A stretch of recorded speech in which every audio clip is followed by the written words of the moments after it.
Good morning student. Hindi विषय के अंतर्गत पिछली कक्षा में हमने पाठ 20 कहानी घमंड पढ़ा था। उसमें हमने जाना था किस तरह एक सीप था जो घमंडी था, किसी से बातचीत नहीं करता तो उसे अपने आप को बहुत घमंड था कि मैं मोती, इतनी महंगी मोती बनाता हूँ।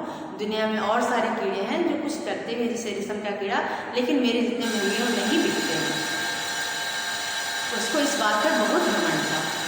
लेकिन एक दिन क्या होता है, समुद्र की लहरें उसको क्या करती हैं, समुद्र से बाहर फेंक देती हैं। समुद्र के बाहर जब चला जाता है तो वह किनारे पड़ा रहता है और वो समुद्र के अंदर नहीं जा पाता है। तो वहाँ उसको एक कौवा आता है और कौवा कहता है कि मैं तुमसे बात करना चाहता हूँ, लेकिन सीप उससे बात नहीं करता। कहता है मैं फालतू नहीं हूँ, मैं बहुत महंगा मोती बना रहा हूँ, तुम्हारी तरह फालतू नहीं हूँ। काले कलुटे कौवे बेवकूफ़, तुम यहाँ से जाओ, मैं तुमसे बिल्कुल बात नहीं करना चाहता हूँ। लेकिन कौवा उससे बार बार कुछ न कुछ बात करता रहता है, कुछ बातचीत करता रहता है। कहता है मुझे साइंस के बारे में पता है, मुझे समुद्र के बारे में पता करना है, बताओ।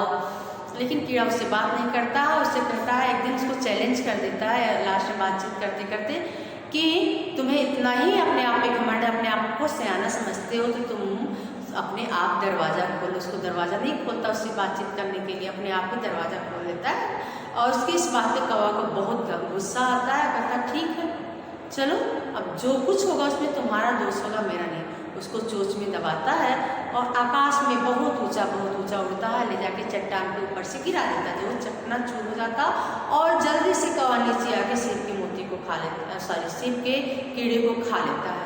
और जो उसका मोती होता है उसमें से लुढ़क के गिरते गिरते जाके गोबर में गिर जाता है। घमंड के कारण उसके साथ रहने वाले मोती का भी बुरा हाल हो, कीड़े के घमंड के कारण मोती का भी हाल बुरा हो जाता है।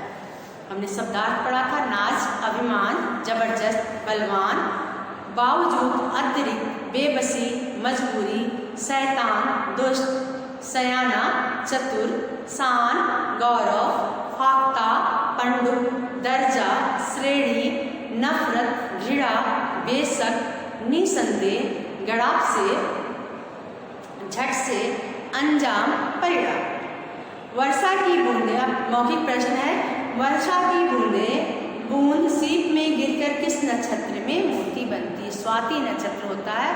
स्वाति नक्षत्र का पानी अगर सीप के अंदर पड़ा जाएगा तो वह मोती बन जाता है। 4 बहुमूल्य रत्नों के नाम बताइए। हीरा, मोती, पन्ना, मूंगा।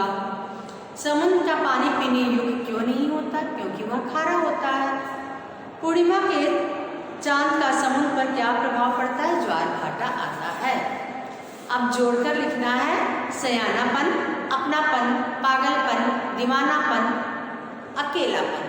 समानार्थी, जग, संसार, समुद्र, सागर, रत्नाकर, पेड़, वृक्ष, पानी, जल, राजा, नृत्य।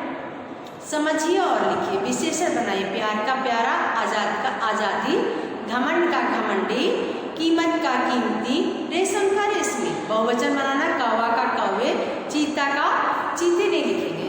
अनेक चीते, चीता, चीते, बहुत सारे शेरों जा रहे हैं, अनेक शेर जा रहे हैं, चीता जा रहा है, चीते जा रहे हैं। कीड़ा, कीड़े, बगुला, बगुले, घोड़ा, घमंड। अपोजिट लिखना है, विलोम वर्ड। आलसी, परिश्रमी, आजाद, गुलामी, राजा, रंग, मूर्ख, चालाक, गरीब, अमीर। अपोजिट एक बार और देखते हैं, परिश्रमी, गुलामी, रंग, चालाक और आजादी। पाठ में आए प्रश्न उत्तर को देखते। सीप वाले कीड़े को अपने पर क्यों ना था? सीप वाला कीड़ा सोचता था कि मैं बहुत महान हूँ, मैं सबसे महंगा कीड़ा हूँ, क्योंकि मैं मोती बनाता हूँ, सुंदर मोती जिसकी कीमत बहुत ज़्यादा है। कोई भी कीड़ा इतना महंगा चीज़ नहीं बनाता, इसलिए उसे अपने आप पे बहुत घमंड था। कीड़े को लहरों पर क्रोध क्यों आ रहा था?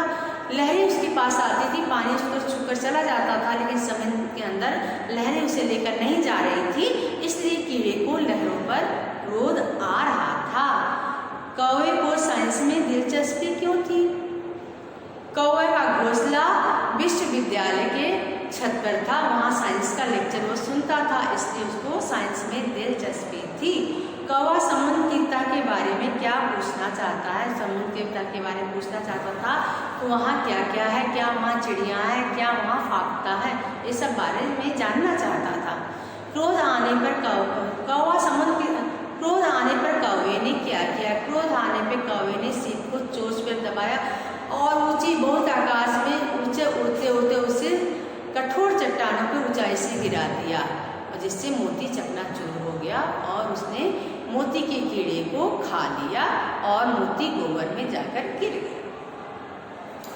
हिरन क्या है, हिरन के पास कस्तूरी होती है, उसके नाभि में कस्तूरी होती है।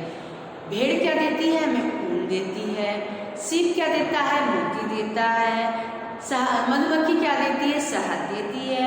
और रेशम का कीड़ा क्या देता है, रेशम देता है। इस पाठ को हमने पढ़ा, पाठ में आए सारे प्रश्न उत्तर को जाना। आप पाठ में आए शब्दार्थ और प्रश्न उत्तर कॉपी में लिखेंगे और अन्य एक्सरसाइज को उसको आप बुक में लिखेंगे। धन्यवाद।